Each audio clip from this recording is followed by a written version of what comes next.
Welcome to Sweet Life Beat Life. We hope this video helps. You start by signing into admin. Google.com with a super admin account. This is required to change tenant-level Meet settings.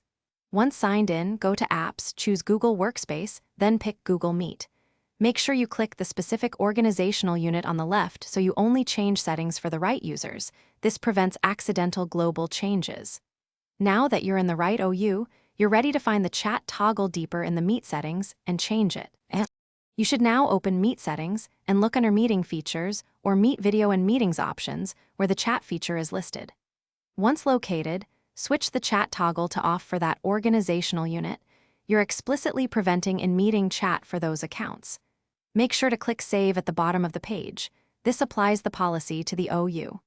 Keep in mind changes can take several minutes to up to 24 hours to propagate across Google systems. You finish by verifying the change. Start a Google Meet with a user in the modified OU and confirm the chat button is unavailable. If you don't see the change immediately, test using an incognito window or a different browser profile to rule out cached UI elements. If the chat still appears, make sure the correct OU is targeted, allow up to 24 hours for propagation, and clear browser cache or sign out and back in. These steps usually resolve lingering visibility issues.